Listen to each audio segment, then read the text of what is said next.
ဘန်ကောက်ကိုသွားပြီးစီးပွားခုလိုက်ရန်ကုန်ပြန်လာလိုက်အဲ့လိုမျိုးဖြစ်နေ6လလောက်ခုနေရအဲ့အချိန်ကိုဗစ်တို့ကတော့တော်တော်လေးနားလိုက်ရတော့အဲ့အချိန်မှာ6လက်ကတော်လေးကိုပြန်ပြီးတော့လေးချက်ယူလိုက်တဲ့အချိန်မှာပြန်ကောင်းသွားတယ်အခုကတော့ဇွန်နှစ်ပိုင်း2ပတ်3ပတ်ထိုးလို့ပါဗျာဟုတ်တယ်အစိတ်ကရိုက်တာ9နှစ်တော်လောက်ရှိနေတယ်9နှစ်ကျော်လောက်ကြာနေတယ်ရိုက်တာကြာပြီဆိုရင်တော်တော်လေးကိုဦးမျိုးရိုက်တာတော်တော်လေးကိုလက်ချက်ကောင်းကောင်းနဲ့မပြင်းရအောင်ပေါ့နော်ကိုလည်းသဘောကျတယ်လက်ချက်တွေလည်းသဘောကျမယ်လို့ပြောနေမှာခြုံငုံပြီးတော့ကြည့်လိုက်တာတော့အားရကျတဲ့မရှိပါဘူးဒီကားမှာလေရင်တကူရဲ့ပါဝင်ရတဲ့ဒီအခန်းကဏ္ဍကလည်းသူလက်ဖက်လည်းရှိရဲကောင်းလည်းကောင်းတယ်ပေါ့နော်ဒီကားလုံးချုပ်ကြည့်တဲ့ဒီမှာလည်းကားလေးကတက်ပြီးတော့မိုက်တယ်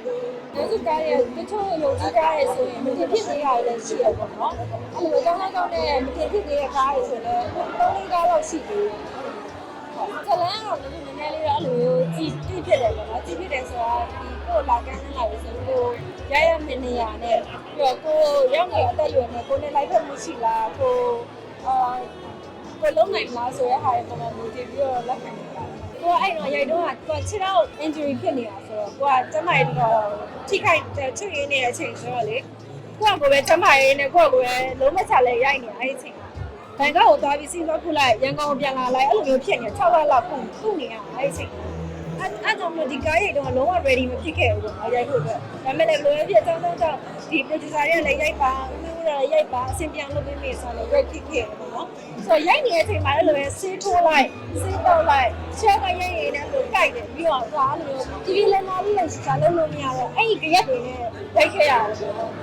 ကိုကြောင့်နဲ့အစတွေအနောက်ဆက်ဖြစ်မှာဆိုလို့ဒီကားကိုဘယ်မှမရိုက်တော့ဘူးဆိုပြီးတော့လည်းပြောတယ်ဒါပေမဲ့လည်းအကုန်လုံးအဆင်ပြေအောင်လုပ်ပေးပါမယ်ကိစ္စမရှိပါဘူးရိုက်ပါဆိုတော့အဲ့လိုဆိုရင်လည်းရိုက်လိုက်မယ်လေးဆိုပြီးရိုက်လိုက်တာဒီကားထဲမှာနက်စုရဲ့ဒီရင်တကို character ကသူကဖြည့်စည်းလို့ပြောရင်ပုံမှန်ဘယ်သူအတွက်ဖြည့်စည်းဖြစ်သွားသလဲဆိုတော့ဒါပြိတ္တတွေသိရမှာပေါ့နော်ဒီစိတ်ကျတော့မင်းသားမင်းသမီးများနဲ့ဆိုမြင်မြိုင်လေးကြည့်ရမှာပေါ့နော်ဦးမျိုးရဲ့ရိုက်ချက်တွေကလည်းဒါလူငယ်ဆက်ဆက်လေးတွေနဲ့အဲ့လိုမြင်မြိုင်လေးတွတ်တွတ်လေးဒီကားကလေကြည့်ရတာမပြင်းအောင်အဲ့ကြားထဲမှာ drama တွေလည်းပါတယ်ဆိုတော့အဲ့လိုမျိုးကြည့်လို့ကောင်းတယ်ပြီးတော့ရိုက်ချက်တွေကလည်းလှလှလေးအဲ့လိုမျိုးလေးဆိုတော့လေကြည့်ရတာဟောဖြစ်တယ်လို့ပြိတ္တတွေမပြင်းအောင်ဒီကားရိုက်ပြီးတော့မကြောက်ကိုဗစ်ဖြစ်တာလေဆိုတော့ကိုဗစ်တို့ကတော့တော်တော်လေးနားလိုက်ရတော့အဲ့ချိန်မှာ6လက်ကတော်လေးကိုပြန်ပြီးတော့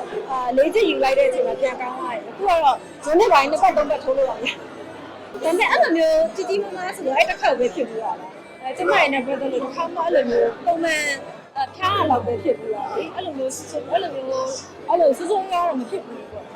ဟုတ်မိတ်ကတွေပိုင်းလည်းမပြင်ထားဆိုတော့လေအဲ့တော့နည်းနည်းလေးပို့ပြီးတော့ပို့နုနေတဲ့ပုံစံဖြစ်သွားလားမသိဘူး character အရလည်းအဲ့လိုမျိုးအရင်ပြင်ရတဲ့ character မျိုးမဟုတ်ဘူးဆိုတော့လေအတန်းနိုင်ဆုံးတော့ character ဝင်အောင်လုပ်ပေါ့နော်မလှချင်ပဲနဲ့ဒီကားထဲမှာလှချင်လို့မရတဲ့ character ဆိုတော့မလှချင်ပဲနဲ့ဒီ character ကိုပဲဝင်အောင်လုပ်တော့စူးစမ်းတာပါဟုတ်ပြည်သက်တွေကိုပြောချင်တာတော့အဲ့တုန်းကနေမကောင်းတဲ့အချိန်မှာရိုက်ထားတဲ့တောင်သူကအဲ့လိုတစ်တစ်လေးတော့ဖြစ်နေတယ်ဒါပေမဲ့အများကြီးတော့စူးစမ်းထားပါတယ်ပြည်သက်တွေကြည့်ပြီးလို့ရှိရင်လည်းဝေဖန်ပေးပါအကြံပေးပါဦးဟုတ်